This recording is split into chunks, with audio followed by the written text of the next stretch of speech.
egg wash,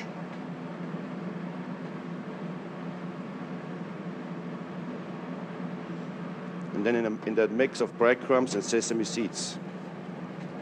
The roll is then deep fried until golden brown. So after the breading process, we would deep fry it for about 1 minute to get this golden brown color, and then bake it in the oven for about 12 minutes by 375 degrees. The sauce is started by softening chopped shallots in olive oil. Little garlic and tomato strips.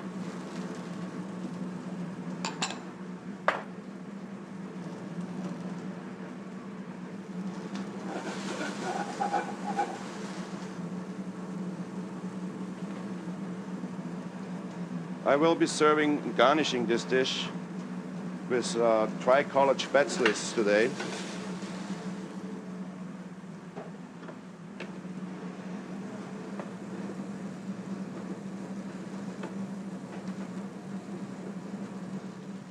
Spätzle is the German dumpling, and these have been cooked and are warmed through in butter.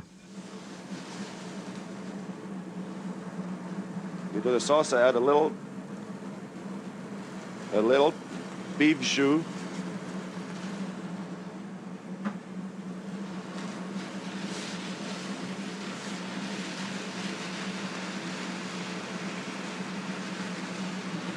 remove it from the heat and add fresh butter.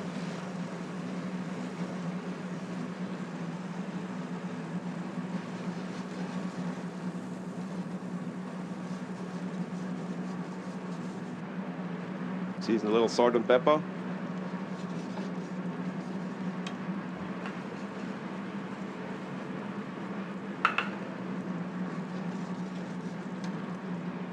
And in the very end, I add the chopped up sorrel leaves.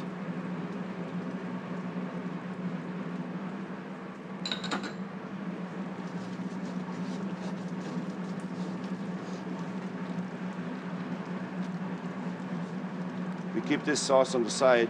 Since we added the butter, you cannot bring it back to the heat, because then the butter would separate and the sauce would break.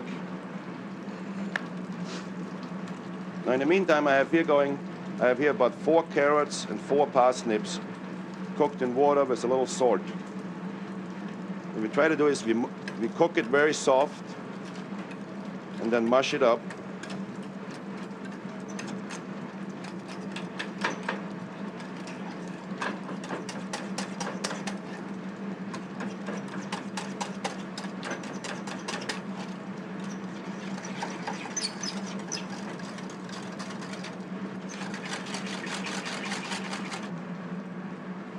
Now we have to check the pork if it's done,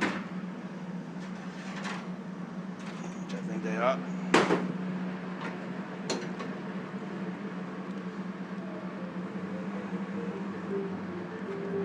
We're going to get ready to plate this dish. I put that puree in the middle of the plate.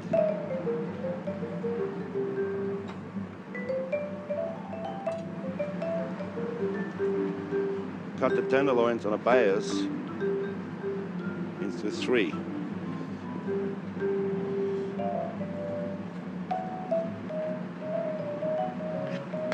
We arrange the sauce.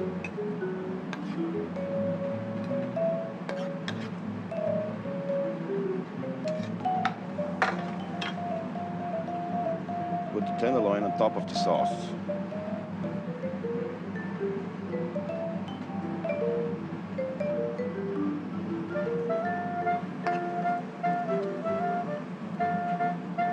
And the 3 colored spätzles in between.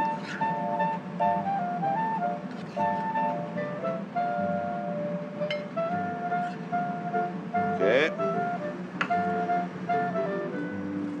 And I like to garnish it with just parsnip sticks, which is very simple to do.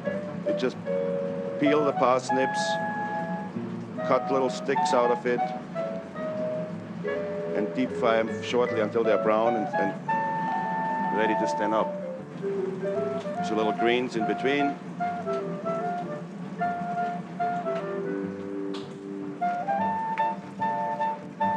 To make this plate nice and pretty.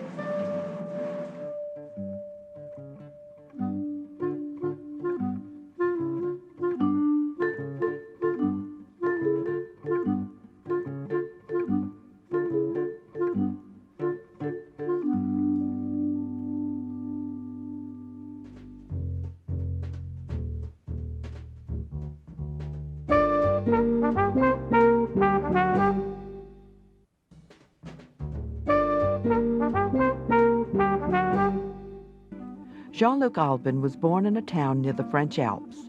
His father was a chef, so Jean-Luc took naturally to cooking. His training was in France, then in hotels in Bermuda and New Orleans. He worked in Dallas and Los Angeles before opening his pastry shop in Metairie. Here is his fruit tart. A sugar dough for the tart shell is started with 3 eggs, 5½ ounces of powdered sugar, and 7 ounces of butter.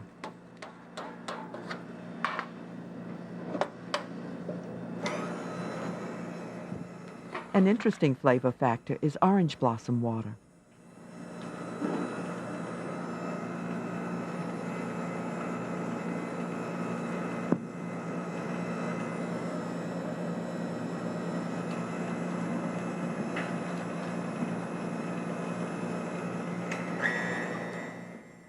Now the butter is added.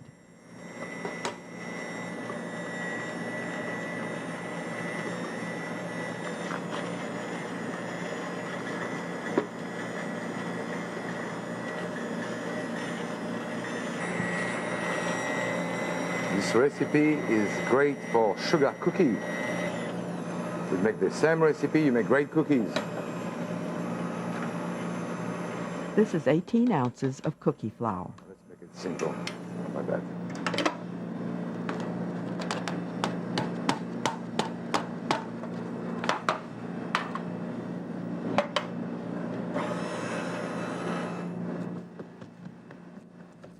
The dough is chilled before it is rolled out.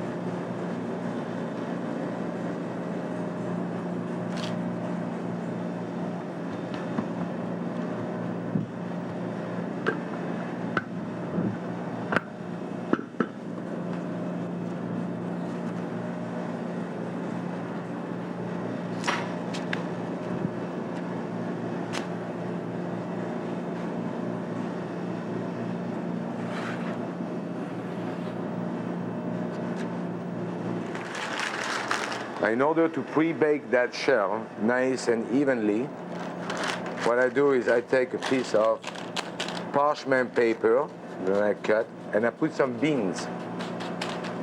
As you can see, red beans, black beans, white beans, navy beans, all kind of beans. And I bring them all the way to the side. And I'm gonna stick it just like that, just in the oven. And I would say for about 20 to 25 minutes. Nice hot oven, I would say about 375. And as you can see, you have a nice flat bottom and a nice straight edge.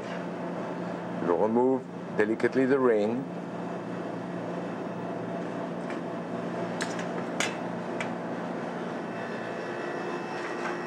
The tart is filled with a basic vanilla custard.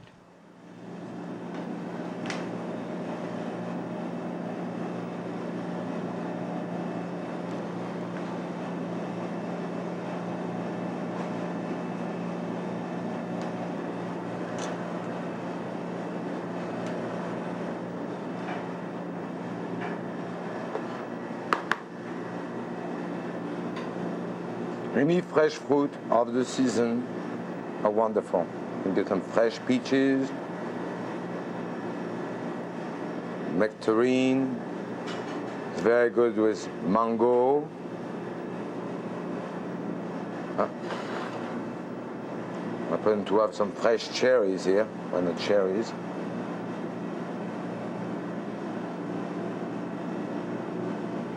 How about some blueberries?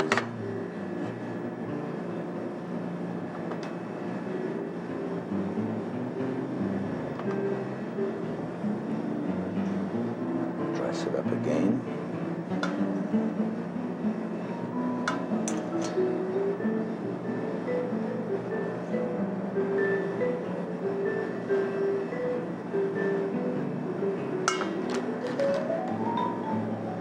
Now to make it even look prettier, I'm gonna add a little apricot glaze, nice glaze.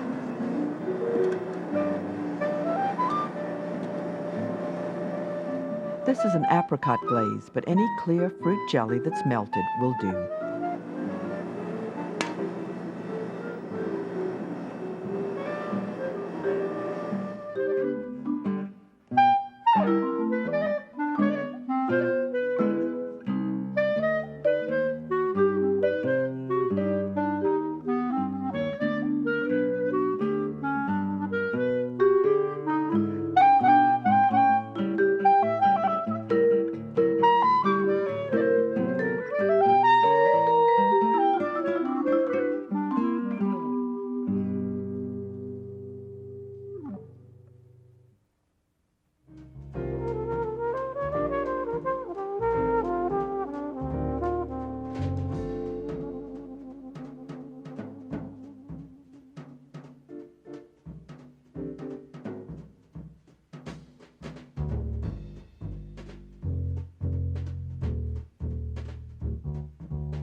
Welcome to Great Chefs, a culinary tour of the United States featuring some of the country's finest chefs.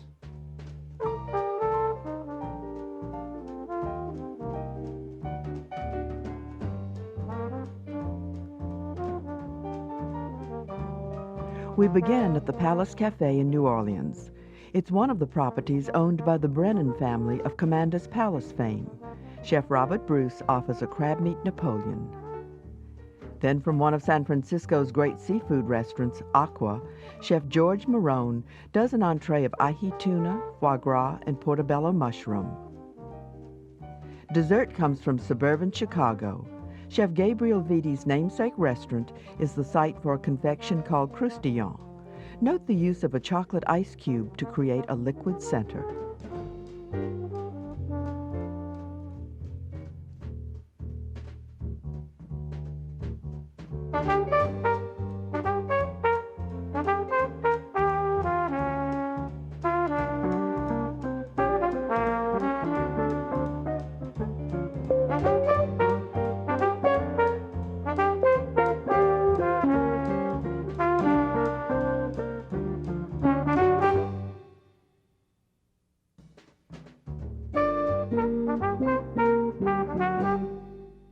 At the time of taping, the executive chef at the Palace Cafe in downtown New Orleans was Robert Bruce. He joined the restaurant in 1995 after having worked under Paul Prudhomme and Emeril Lagasse at Commander's Palace. In 1997, the Palace Cafe won an Ivy Award. Here is the appetizer, sweet potato crab meat Napoleon. What we're going to do here is we're going to do the sweet potato and crab meat Napoleon with Choupix creme fraiche. Okay, we have our fancy little mandolin here, which says watch your fingers because it is very sharp. So what we're going to do is we're going to set the blade so that it's about 1/16 of an inch thick. The thinner it is, the better off. And we're going to carefully, watching our fingers, slide the sweet potatoes down. Check for the thickness. That's way too thick. So you got to check it, make sure you're doing it right, because you don't want to do it all and then realize you messed it up and have to start over again. Okay? So I think this might be good right there. See? Nice and thin. Slice about 6 or so, carefully. All right? And then on our sheet pan, We're going to lay them out. Our oven has been preheated to 300 degrees. And we're going to take some clarified butter here, also known as ghee, and we're going to brush the sweet potatoes. Okay. Season them. Salt and white pepper. All right, then we're going to turn them over. Bake for about 45 minutes. Now the ravigote sauce. And we're going to add egg yolks. Put 1 egg yolk in there. To that egg yolk, we're going to whisk it a bit. Add to that a pinch of salt, white pepper, some Dijon mustard from the Dijon region of France. We're going to whisk that momentarily. To that, we're going to drizzle our egg yolk, our olive oil in. We're going to drizzle our olive oil into the egg yolks, slowly at first, because it will break. And if it breaks, you need to start over again. This is extra virgin olive oil that I'm using right here, infused with a little bit of garlic. You can use whatever kind of oil you want. It really doesn't matter. You can use vegetable oil. As it starts to thicken, you want to thin it out a tad with some lemon juice, which is going to thin it out. You just want to add a little bit of lemon juice at first, so you get a nice little emulsion there. Okay. We can tighten it up a little bit more with the olive oil. So you want to add a little olive oil until it gets tight. Pour it on the side, incorporate it in. As it starts to thicken up, you want to thin it out with a little bit of lemon juice. So you alternate the lemon juice and the olive oil. To that emulsion, we're going to add some tarragon. Okay. Season it with salt and pepper again.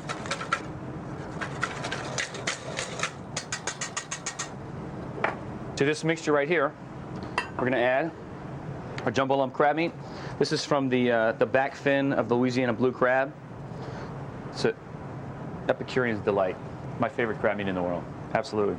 We're going to toss that in with our vinaigrette, our emulsion. Take our rubber spatula, fold it around gently. Okay, then what we're going to do is we're going to reserve this. Now, I've taken liberty of making some creme fraiche, which is basically 1 part buttermilk to 4 parts heavy cream. It sits out overnight at about 100 degrees, and then it turns into kind of a cheese-like custard almost. Okay, we're going to use this to garnish our Napoleon. So what I have is the creme fraiche, and to that I'm going to add, and the Choupec caviar comes from a fish known as the Cypress trout, which is a big ugly fish, looks like a big gar. It's a local product. It's very good. I love this stuff. We're going to toss that in there. Gently fold it around so as not to break up the yolks too much. I mean, break up the eggs too much. If you break the eggs up, it starts to color everything kind of a darker purple. So we just want to fold it in a little bit. What we're going to do now is we're going to remove our sweet potatoes out of the oven, which are nice and brown now. Okay. We're going to carefully pick them up, drain them on the towel. We're going to do a Napoleon of 4 layers. And we're going to place our sweet potato down. A dab of creme fraiche secures the slice. A little bit of the crab meat on top of that. Whoops. Okay, if you can use a spoon, it's best. It's supposed to touch in your food. You don't want to touch it too much. Another layer of sweet potatoes. Carefully, so as not to make a mess. Whoops. Okay, this is a little fragile. Another layer of sweet potatoes. This is where it's getting a little bit scarier. A little bit harder to do. Got to be focused. Put a little bit less crab meat on every layer. And then we'll top it off with another piece of sweet potato. Take some brunoise of red onions. We're going to put those down on the plate down here. fine dice, brunoise in French. And then we're going to put some chives down here also. We're going to take our choux pic creme fraiche, and we're going to put some on top of that there. All right? And then we're going to kind of put some around in the garnishes. Okay? Like so. And then to that, we're going to add a few more chopped chives on top, a few more red onions on top. We're going to garnish it with some small capers, nonpareil capers.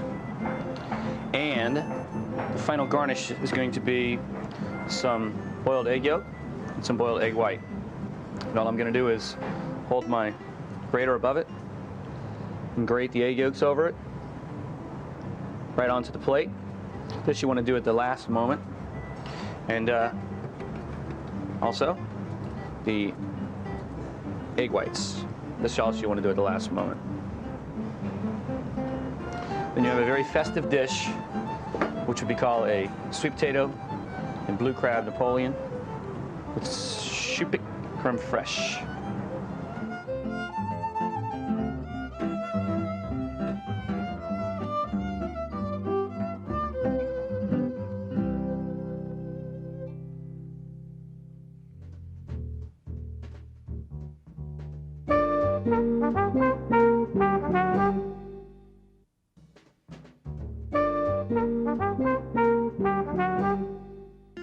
The entree comes from Aqua in San Francisco.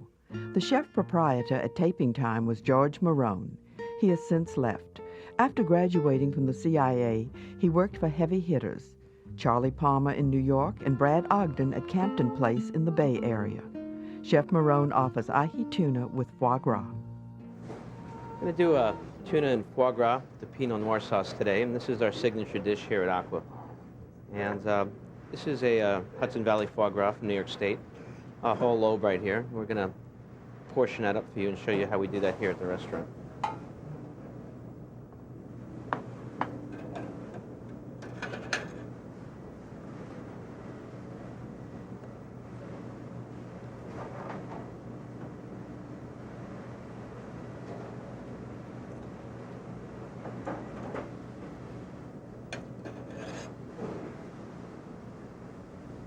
Two slices of foie gras are cut.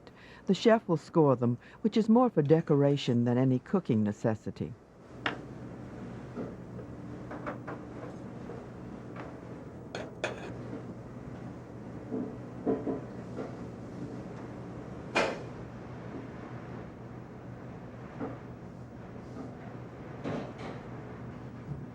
it portioned out here. 2.5 ounce medallions in about 1.5 ounce pieces of foie gras. The first thing we're going to do is grill our portobello mushrooms, and this is them in their raw state. And it's a nice, thick, meaty mushroom.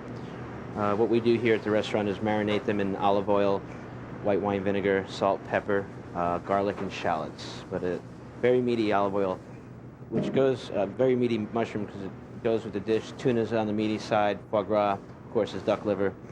Apply a generous amount of salt. Since they're so thick that you're going to take a lot of salt to give them some flavor. A little bit of fresh cracked pepper.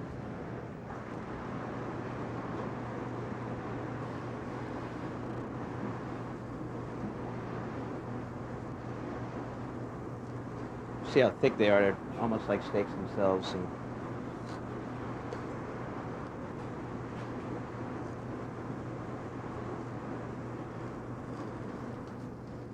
okay. Try to salt very evenly.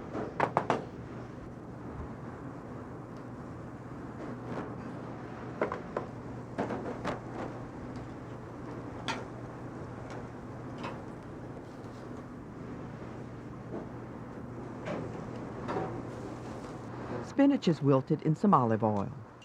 Spinach will do over a high heat. Mushrooms you don't want to heat too high, again, because you want a little bit of that toasty grill flavor, but you don't want to burn your mushrooms.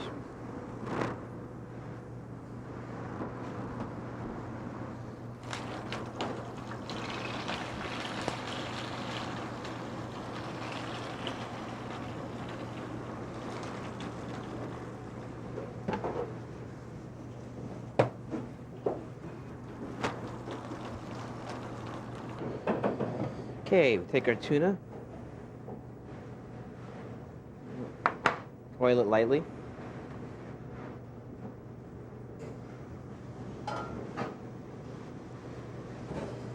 Again, season the foie gras.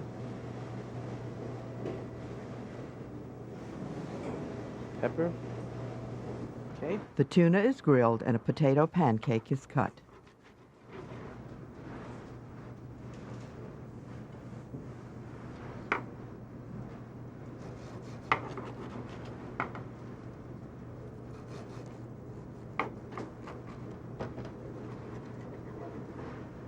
The foie gras is seared in a trace of olive oil.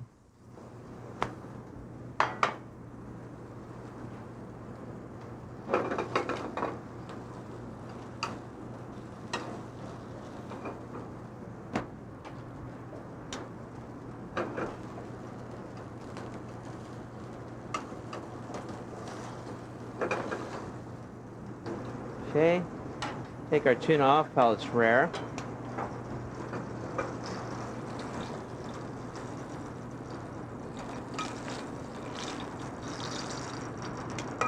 Foie gras. The grilled portobello is diced and will go into the sauce.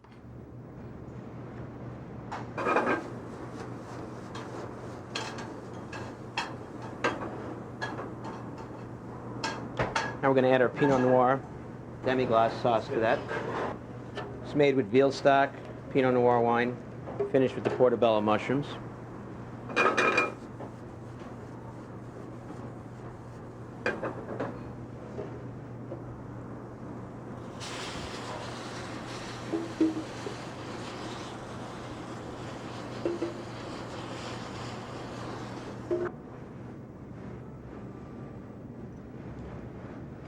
Our potato pancake on the bottom, sauteed spinach on top.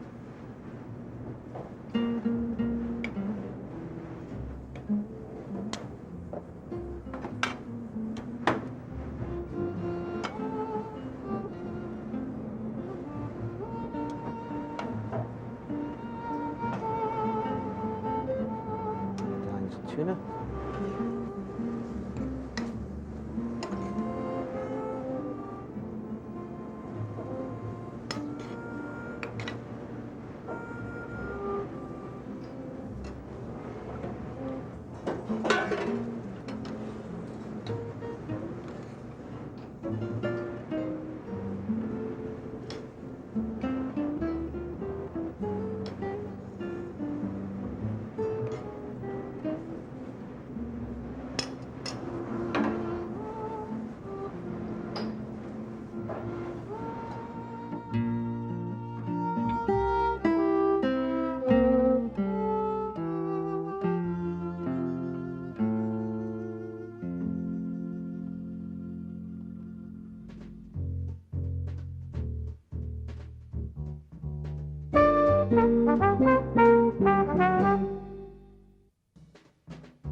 Chef Gabriel Vitti's credits are nothing to sneeze at.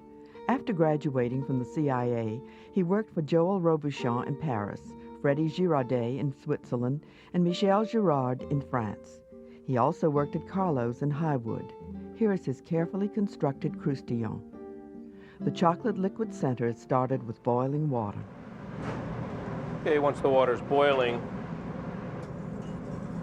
and add in your dried ingredients. This is powdered milk followed with sugar and cocoa powder.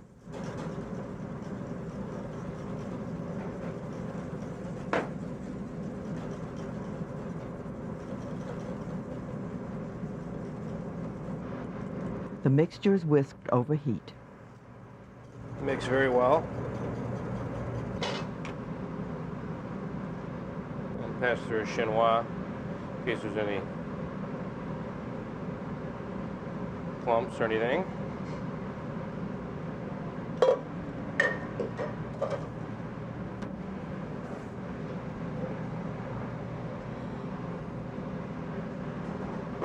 Now we're ready to add it into our ice cuber.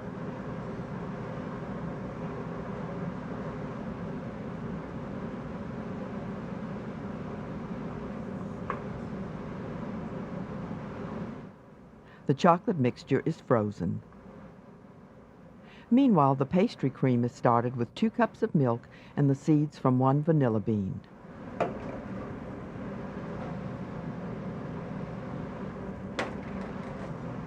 It goes over heat and is brought to a boil.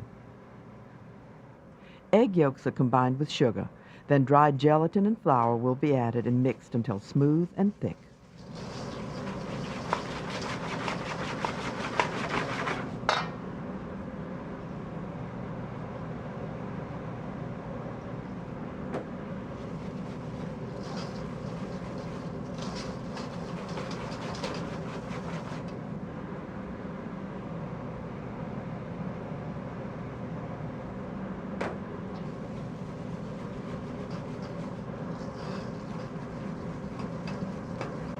When the milk boils, you can add it into your egg and dried ingredients mixture.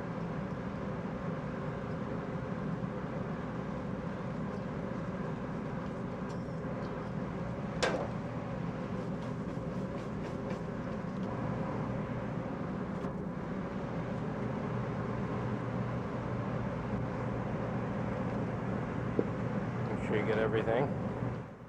The mixture goes back into the pan and is mixed continuously.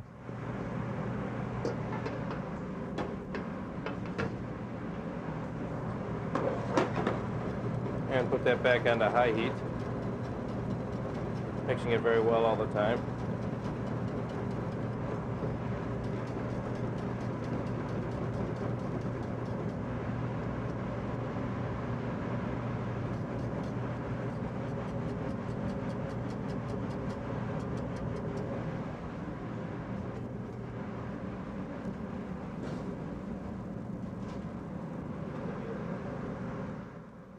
The mixture is removed to a bowl and will be set aside. It will thicken as it cools. It will be combined with Italian meringue, which is simple syrup heated to 120 degrees and combined with beaten egg whites.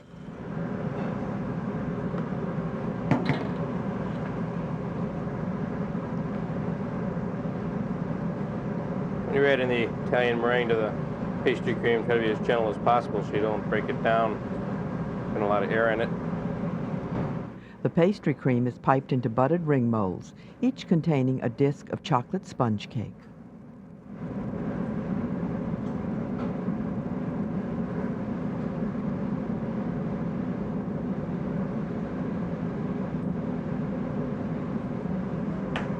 Just point it with your chocolate. Put it right into the center. Try not to hit the bottom with the chocolate cube.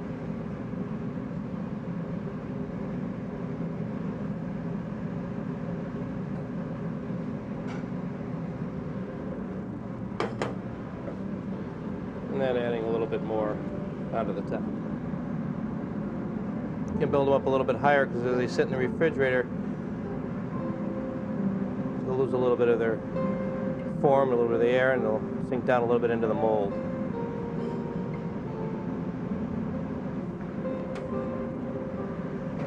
A little bit of powdered sugar on top.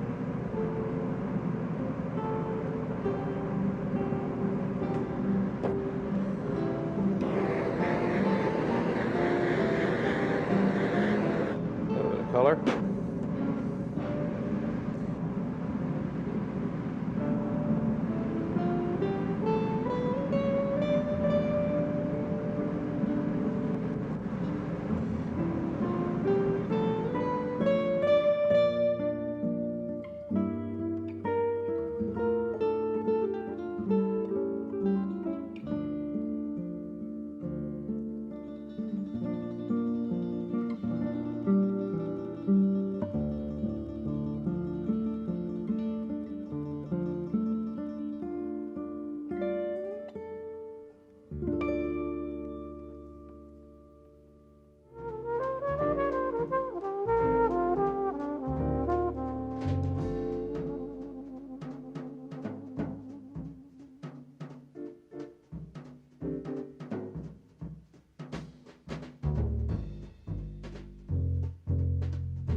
Welcome to Graham Kerr's Kitchen. It's really two programs in one. This is a series that appeals to your creative side. Food that is sumptuous stuff. How could that be? This is a program about people who want to eat healthy and reduce calories. Actually, it's about food with an aromatic quality that fills the nose. Oh, sure. But it's also about keeping my arteries clean by reducing fat. But it doesn't mean a thing if the food isn't rich and colorful. Maximize the flavor. Okay, but I must have healthy food that I can cook in minutes. I must minimize the risk. So welcome to Graham Kerr's Kitchen, where we get our heads together just for you.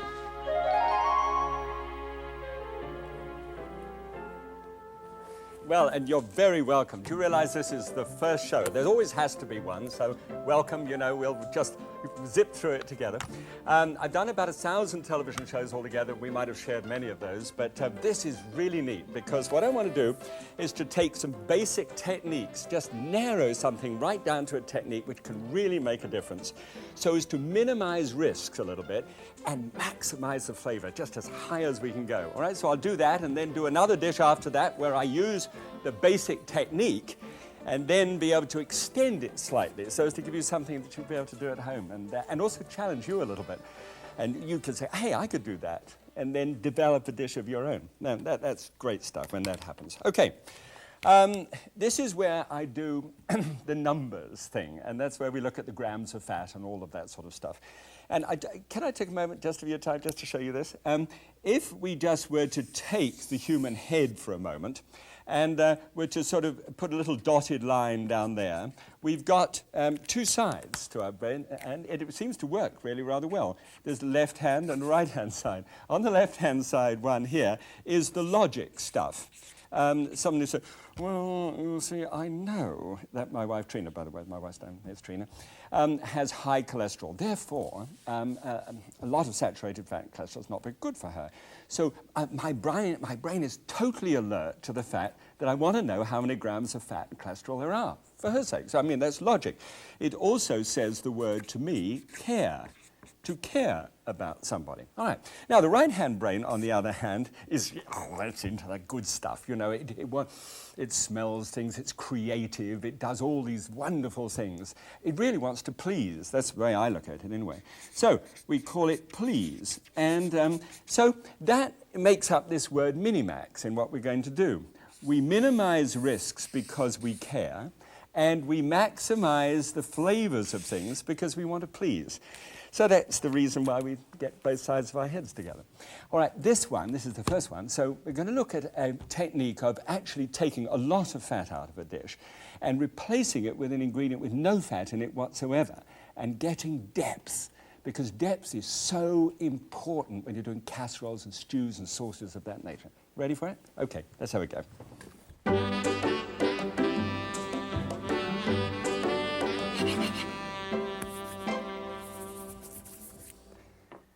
Right. And having said we're going to take fat out, fat in, first of all, just half teaspoonful. It looks a little lonely in there, but that's just as much as I need. Now, thank you, getting a crackling reception. This whole technique really revolves around one ingredient, which is supposed to match my shirt. And this is a low sodium, and you look for these words on it. Check it out that it is. Tomato paste. That's a highly concentrated tomato product. And what this is called is the Maillard reaction. And you'll see the Maillard reaction almost immediately as just stop it down in there. What happens is, in that hot pan, there are two things beginning to start to work together. There are a whole bunch of what's called amino acids, which sort of form protein in that as it's whizzing around, and there are sugars in there. You know, this like sweet taste that you get from tomato, especially in the concentrated form. Now, you see what's happening in the bottom of the pan, how it's darkening. That's not just caramelization. That is the amino acids and the sugars getting together. I mean, they are literally saying, oh, what a marvelous time. You know, the sun's out and we can do all kinds of things. Like a magician's wand, where he gets the wand and says, look at that, and then he pulls it out and it's a bunch of flowers. It literally is like that, because what's happening, and this fellow Maillard years ago he discovered that these things would start to go brown in heat together and cause this marvelous aroma to come out. He didn't recognize the aroma at the time, but he did notice the color change. And the aroma develops and develops and develops. As many as 700 different aromas can be developing as we're talking right now. So it's such a good idea to be able to replace the fat and the flour in, say, a beef stew, casserole or something, and you see the fat comes out of the meat and it mingles then, all right, down into the casserole. You put flour in the first place. I don't know whether you make casserole like that, or a stew. And then the fat's held in suspension with the flour and you can never get it out. So you've just got to eat something which is fatty. This way it changes. You don't put the fat and the flour in it, but you do this. Takes about 2 or 3 minutes of just stirring it in the pan. You see how it's darkening down in color? That's just what we want. The temperature of the pan's on about halfway, about medium. Okay, good. An onion. I keep onions, well, let's face it, I don't keep onions. I'm too tall for that. If you happen to be short and cry a lot because you're closer to the onion than I am, then you need to look for some techniques to cut that down. So one of the ways that I've heard it said is that if you leave the root end on, then that stops it. I've tried that one. I've got down on my knees next to the onion and I cried like a baby, so it doesn't really work. So cut both ends off. But it does help if you put it in the deep freeze just a little while before you start the process. And you see how this cut end there? If you cut back in there, that will help you just a little bit in the chopping process. All right, keep that on side for start. And then just keep your eye on the pan and chop the onion at the same time. I want a chop size here really to represent, the best way I can call it is food of the people. I love food of the people. It's called bistro cooking or whatever it is, but food of the people I think sounds right. It means that it's sort of country. It used to be called peasant cooking some years ago, but that's really gone out, and I'm glad it did. It's in chunky pieces, in other words, not very fine little bits. Now you see what's happened here? Staying on the heat, that's really dropped in color. When you make a sauce of this, and we're going to make sauces of this later on, when you make a sauce, it goes that marvelous mahogany color. That's the only way I can describe it. You get the most fantastic looking sauce. Okay, 1 onion. Now, I'm going to wrap around this basic technique. Now, that's the basic technique, is the Maillard reaction. Now I'm going to start moving it beyond the technique and into a little sauce, because every time I'd like you to have a recipe that you can try in this week that follows, and then, catch up with me. Don't let me get ahead of you. Do each dish each week, and then, on to the next week. Okay, right.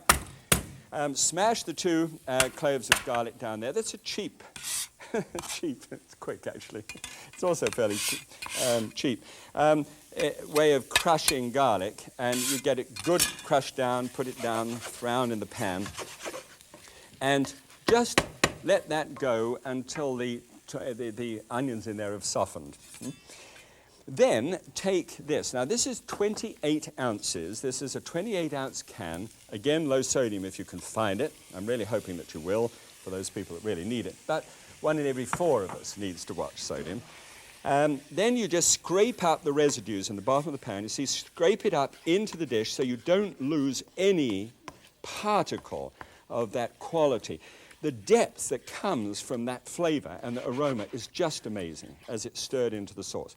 So those are chopped Roma tomatoes and usually skinless if you can find those. Good.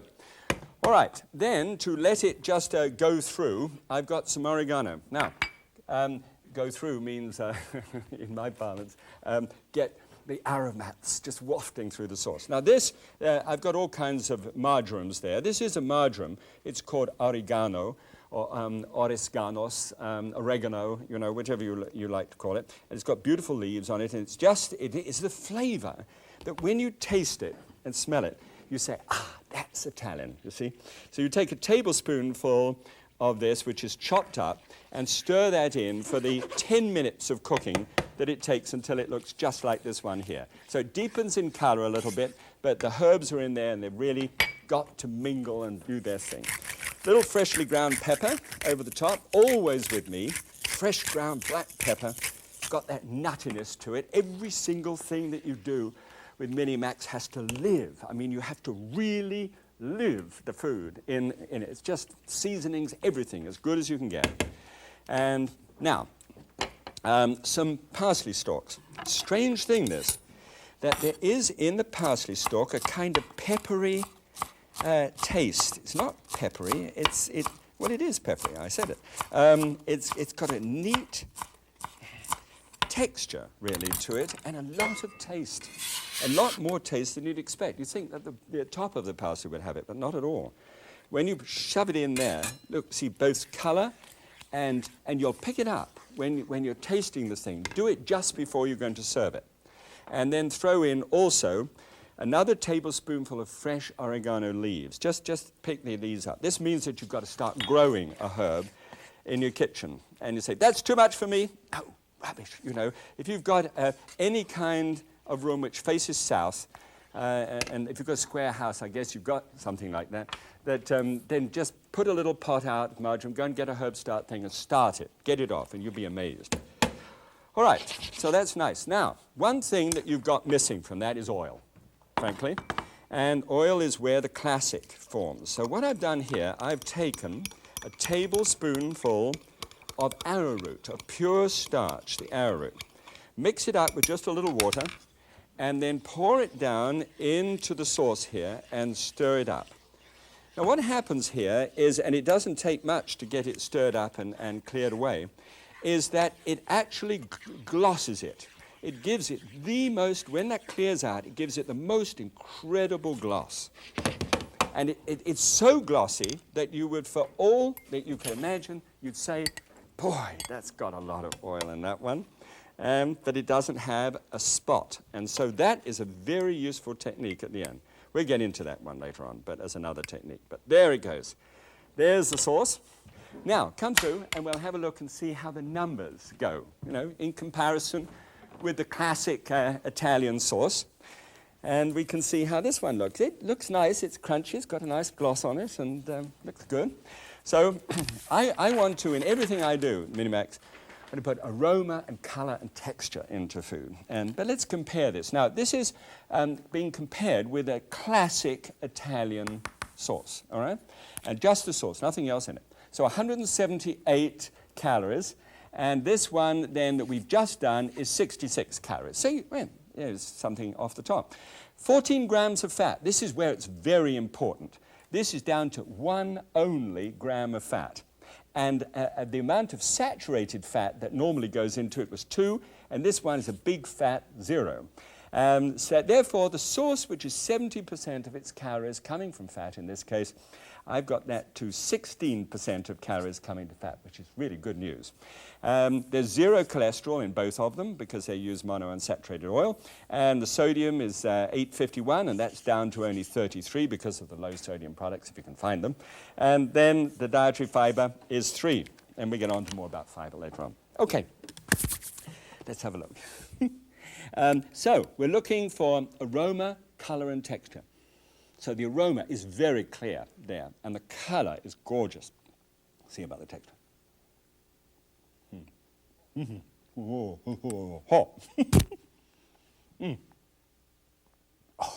Oh, that's really nice. It really feels Italian, you know? Got all of those elements together, but without that fat content. Okay, so do you like that idea? The idea now is to springboard, to bounce up and down on that idea and do something different. Well, just on this occasion, what I'm going to do is take the basic sauce and create a chicken dish with pasta in, say, 20 minutes. How's that? You know, had a busy day and rush home, and that's what you want, right? Come on, let's have a go.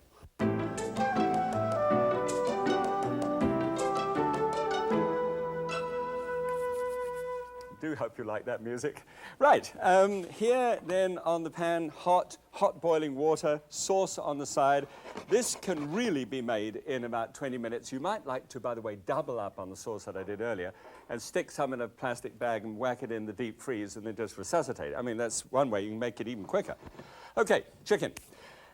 Chicken breast skin on. Not so easy to find nowadays, but 6 ounces in total when they're actually, with the skin on.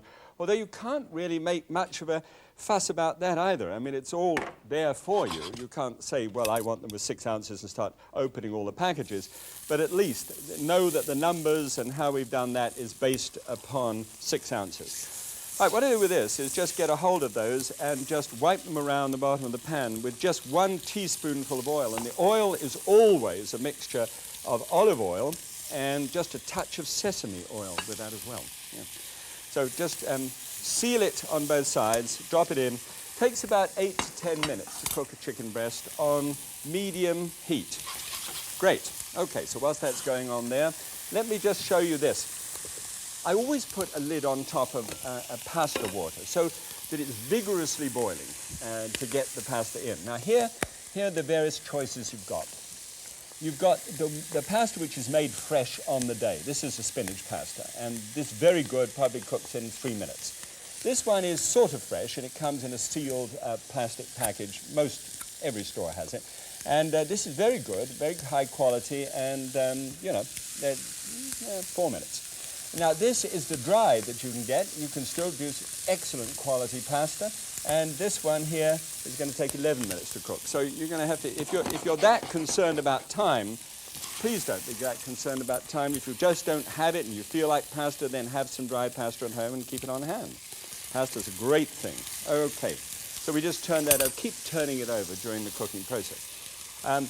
Roughly boiling here, and take two ounces. For one person, you need 2 ounces of pasta. Drop it down, slightly salted water, not aggressively so. About 1/4 teaspoonful of salt would be enough, just to the slight. And then put the lid back on again in order to bring that up to a vigorous boil, and then start counting the time from there. That's about 4 minutes, so let's see roughly whether that works. Good. Okay, once again back here. Now, chicken breast may sound a little expensive, maybe.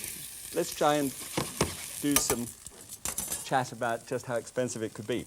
If you buy chicken breast just straight in the packet, just like that, just leer down at them, they've usually got the skin off nowadays because they just want to tell you, hey, skinless chicken breasts are great. They're not great because they should have the skin on. It actually makes it easier to get more moisture into the breast. We'll deal with that one later on. But here, have a look at this. Here's a 3.5 pound chicken. And out of a 3.5 pound chicken, you can get about 1 pound of meat, all in all. And this is how it works out. You might need, by the way, to invest in a knife, which is a thin bladed knife like this, so as to be able to get the meat off the bone. Once you've done one, you can do 100. You get the chicken breast, and you get it with the skin on. You get the wings, if you want to deal with those, or the wings can be placed with the carcass for stock. And you've got the leg and the sides as well. So you've got 2 meals, well, whichever way you like to look at it, but stock. Magnificent chicken stock out of that. So I think you'll save anywhere 15-20% of the cost of the chicken, if you, against buying a whole one against buying the breast. All right, good. So this is then turned over the other side. Now you see how it's beginning to color up a little bit. It really doesn't have to be at max, well, mini-max, but hold it just 1 second. You see what's happened here? If you look down through there, see the froth coming past the pasta? Well, what happens if you leave the lid on is that you get an overboil, and this starch roars all over the top of the stove, which is not a good idea. So when it comes to the boil, lift the lid and disturb it a little bit. Just turn it around, make sure that it's cooking and it hasn't stuck to the bottom anyway. All right, so there we go. Let's turn this once again. That interrupted me from there. You see, this is so fresh and so bouncy, and because the skin is there, what moisture would have come up through the breast and then atomized, and then the chicken breast shrinkles up like this. Now you've got that sheet of skin on the outside. It's just great for keeping the moisture in. Okay, turn it once again. Great. All right, now, let me see. Just got one thing going here. The pasta is almost ready. I've got 1 minute to go on the pasta. this is a very good technique. Get a colander, which is quite a large one, not a plastic one. If you get a plastic one, it'll warp and become a modern sculpture before you know where you are. Stick it in the oven, that's the sink, and then lift it up when it's just at that point, just before it rings. It'll ring in a moment. And then pour that almost all the way. Just save some water in the bottom. Pour that water into a bowl like that. Can you see the color of that? That's the spinach, coming out. And then place that on top. Now, it's not sitting in the water, but if you put a lid on the top there like that, there's some holes in there. But this will keep, thank you, this will keep it just perfectly so that it's al dente when you finish the sauce and do the rest of it. Good. All right, out you come. Here, when it is almost done, just simply take the skin and always go from the bottom upwards. This is the bottom, the narrow end, and strip it up and pull it off and drop it over, just like that. Okay, strip it off, pull it over, and turn it. And those will then be just grand, just as you finish off that second side. See how that nice color has come up on that? Good. When it's had the 8 minutes, you then just lift them out of the pan, 8 to 10 minutes. Just press them to make sure they're nicely done. And then you'll find that there's two things in the bottom of that pan. There's a certain amount of residue. There's very little residue in this one. Got a small bit of fat there. But you have got fat. So you've got some residue, which I want to get hold of and look after. And this, now that I never throw out. I put that into a plastic bag and use it as a fire lighter. It's the most incredible stuff. Just 1 or 2 fires it does, but it's wonderful. And then take a quarter of a cup of Chardonnay and deglaze the pan. Just shoot that into the pan, run it all down there like that, and then take the sauce and add it to that fresh flavor of wine that you've got from it, and then drop the chicken breast back in there again. Just nestle it down. Almost done. Just throw a few fresh oregano leaves on the top, and then out with the pasta. A nice dish, please, hot dish, hot food, hot dish. And one of these interesting little pasta spoons, which you can get up the right kind of pasta for the dish. It's a useful piece of equipment. And then here, just select the chicken breast, place that on the plate there, and a good spoonful, actually the sauce can go on first if you prefer, and just a good spoonful of that sauce goes there, and always keep a piece of, just let it come through, don't smother it. Always keep a piece of paper handy. Right. Whoa, looks nice. Just to be able to sort of clean off the side of the plate. Look at this, look. Don't cut down trees. Right, ready? Come along, let's have a look at the numbers. There it is. Now this is the classic here, and this is Jeeves. That's the old butler who's bought this is not the classic, this is mine, this is the Minimax. And this is Jeeves, by the way, he's a nice fellow. And this is Sigmund, and Sigmund always brings along the other dish, which is the classic. And it's a great dish. It's a great fettuccine and a cream sauce with chicken, and marvelous dish. Never would I say anything against them, but this is the face-off where we're going to look at it. Now, in the classic is always in red, and the Minimax is always in green. So, 614 calories goes down to 465. The fat goes from 30 down to 10 grams of fat. Saturated fat level was 17 in that, is 3 in this one. The percentage of calories from fat was 45 in the total dish,